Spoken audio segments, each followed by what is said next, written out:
Now to look at how the world can cooperate on climate change, we are turning to Christiana Figueres. She is the former Executive Secretary of the United Nations Framework Convention on Climate Change. Christiana, thank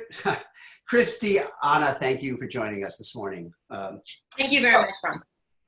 You know, as we said earlier, the pandemic has sort of been a case study on how countries around the world cannot cooperate facing a global challenge. There's been a need for transparency, coordinating, knowledge sharing, but all of that seems to have been in short supply. How would you rate the world's level of cooperation and common purpose in responding to this? And what lessons do you take from that on instilling it in the fight against climate change?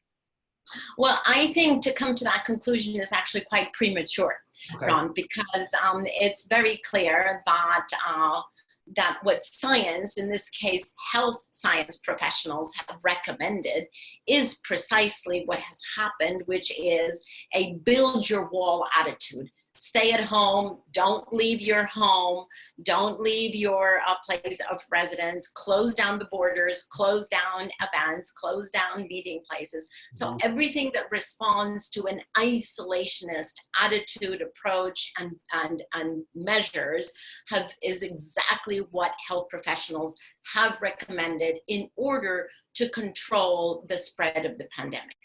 That is not the end of the story, because we will not be able to get out of this crisis, the health crisis, by simply boarding ourselves in.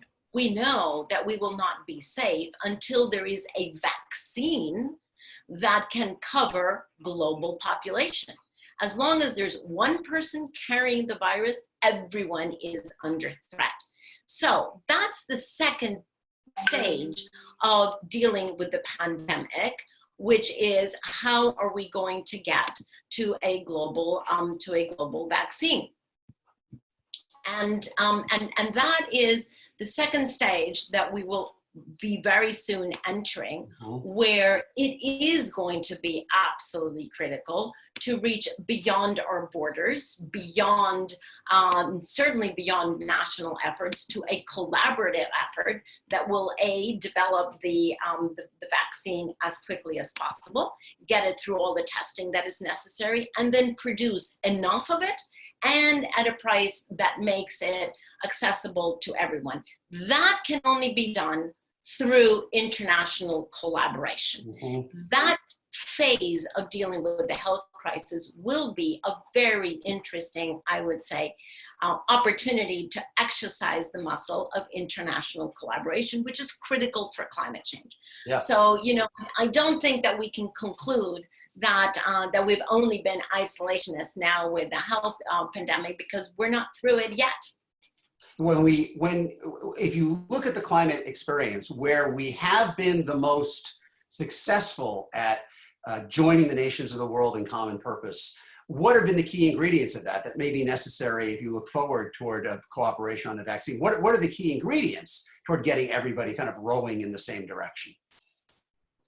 Well, there are several things. On climate change, I think one of the factors of success of the Paris Agreement was to turn the logic around, the logic that we had inherited from the previous instrument, the Kyoto Protocol, which was an argument that I would characterize as exclusively top-down.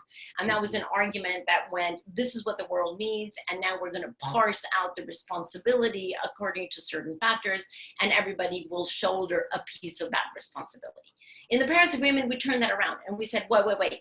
Let's first examine what the national enlightened self-interest is, and can everyone go home and figure out, what do you want to do from your national development perspective, from your sustainable development long-term perspective? What do you want to do for your own country first? And then identify the sweet spot that overlaps your enlightened self-interest with the global need. And that was a very different approach. And interestingly enough, we're basically at that point again now with the health pandemic, where every nation is certainly interested in getting beyond this and in getting vaccine for their people, but there is a global need as well. So there is a combination. These two things are not mutually exclusive. There is a combination between what is important for me as a nation or as one constituency, but also what is the global context that is going to allow me to do better than the level that I would reach by exclusively a national approach. You've obviously had the delay in the 26th Conference of Parties meeting this year. If you look more broadly, overall, how would you say the pandemic is affecting the progress of the world efforts against climate change? Well, as has been discussed by Hal and by Ernie, there is a surprising unintended consequence, which has already been quantified by the International Energy Agency, which is that we will drop 8% of emissions this year. So that is an unintended consequence. The good news around it is that there is an 8% drop, and that in order to get to half of the emissions by 2030, which is what science is actually telling us we must do, the annualized drop has to be 7.6. So just in this year, we've already exceeded the annualized drop that we should have. However, the drop this year should not be a matter for celebration, because we have not decarbonized the economy, we've only paralyzed the economy. And as soon as the wheels get moving again, those emissions will go up. That is why it is so critical, and Ernie and Hal have already touched upon this, it is so critical to understand that while these two crises, the health crisis and the climate crisis, have collided against each other or over each other, it is equally important to converge the solutions and to understand that the recovery packages that are already at 15 trillion and will definitely go to 20, if not more, that those recovery packages have to keep carbon efficiency and the creation of jobs and social inclusion, by the way, as some of the very, very important factors to be designed into that recovery. If we do that, we will have advanced more on the climate crisis and on the inequality crisis, in addition to meeting the health crisis, more than we would have done under any non-pandemic circumstances. Beyond the government spending and the effort to kind of rejuvenate these economies, are there other ways in which you think the pandemic will change the way we live that could in the long run be beneficial in the fight against climate change? Many, many, many. I mean, honestly, first of all, we have to understand that one thing that we have seen is that policy measures, i.e. systemic changes in a global threat, are critical, but so are individual behavioral changes. And the combination of those two things is actually the secret sauce to be able to address global threats. But what thing, so I hope that we will remember that once we go back out into the streets. But there are so many factors that hopefully will be sticky. Airline travel, definitely very, very transformed. You and I will not be willing to get onto a plane and travel around the planet three times to a meeting that lasts 1 hour or 2 or even 4. So we will say, no, no, no, thank you. Just give me a Zoom and I will participate. Business travel will definitely be transformed. Corporations will save an awful lot on business travel, and they can invest in much better virtual communication technology. The ICT companies are investing in much better of that technology, and that will eat into business travel costs and into business travel emissions. Now, that's just airline travel, but commuting will also be severely affected or positively affected, because so many people are realizing actually you can be just as effective or almost just as effective and productive from home. And so you don't have to put up with the lengthy and the polluting commute. You can actually work from home, and corporations will realize they can actually save money on office space. You know, I was going to ask you there. 100%. I was going to jump in there because there is a countervailing concern among some that this will lead to deconcentration, people wanting to move away from city, being more reluctant to live in cities where there is more opportunity for mass transit or walking. Yes, and well, I mean, the advocates in the US are saying everybody should now be moving out into kind of rural South Dakota.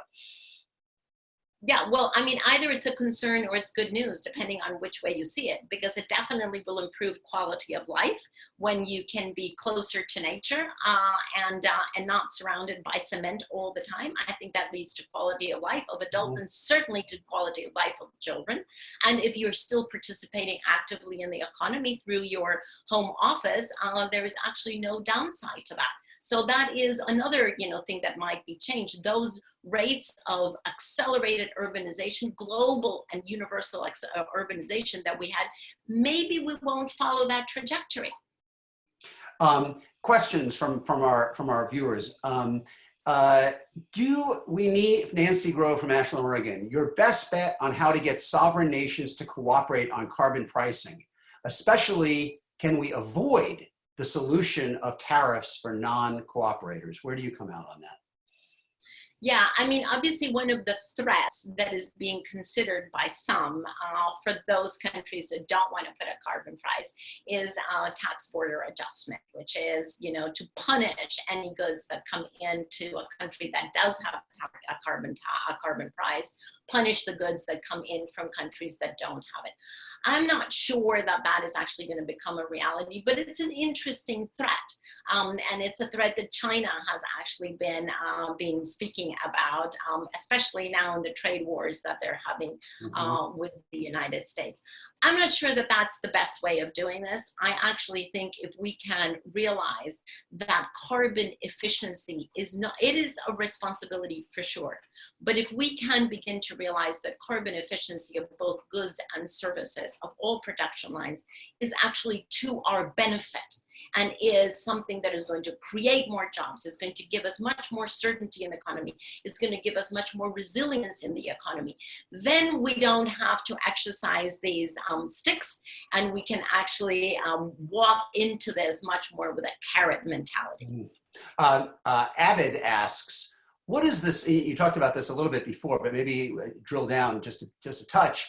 What is the single most effective policy that should be part of governments who want to align climate and COVID recovery packages? What is the most important thing for them to include? Recovery packages. For sure, there is nothing more important. Any measure, any expectation, any imagination that we had about how climate efforts would progress with policies, with carbon price, and, with agreements and with alignment between national and subnational policies, on and on and on. Even with technology advance, none of that adds up to the similar impact of the recovery packages because of the scale and the speed with which these will be deployed. $20 trillion of fresh money into the economy definitely marks the context, the structure, and the logic of the economy for at least a decade. And here's the critical part.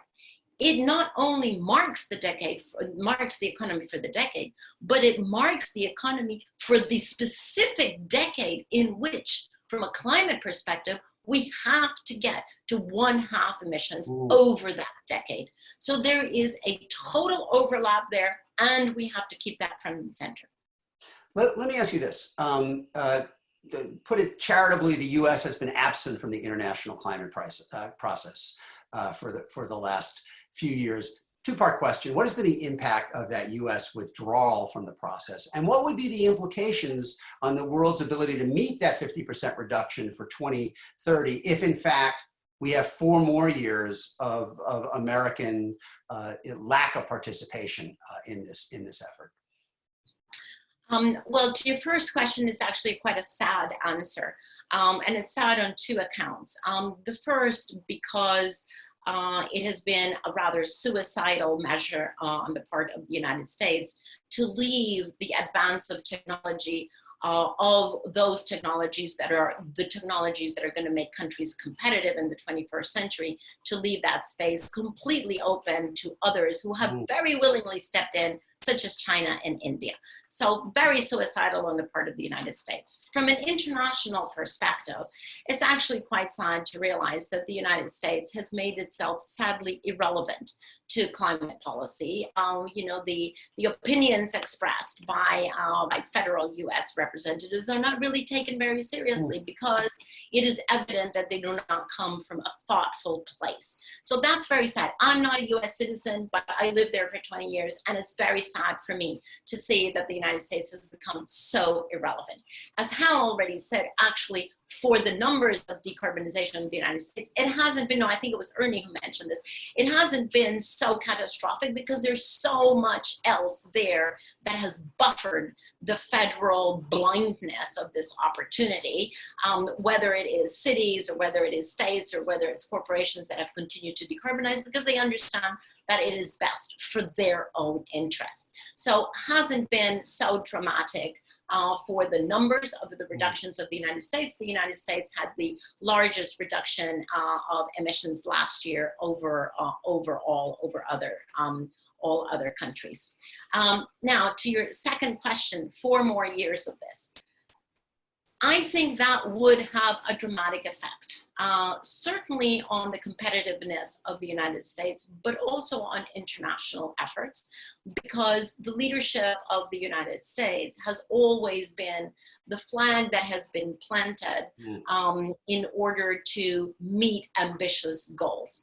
And for the United States to abdicate that role in inspiring and in collaborating with other countries, I think what we would see is gradual progress, but not the accelerated progress that we need to see. It will not stop progress, right? Because the decarbonization of the economy has economic reasons that stand alone and aside from politics, but it will definitely slow down the efforts. Well, Christiana, thank you for joining us all the way from Costa Rica, I should mention, without having to go through various airports and changing planes. So we appreciate you being with us, and we appreciate all your insights today. Thank you.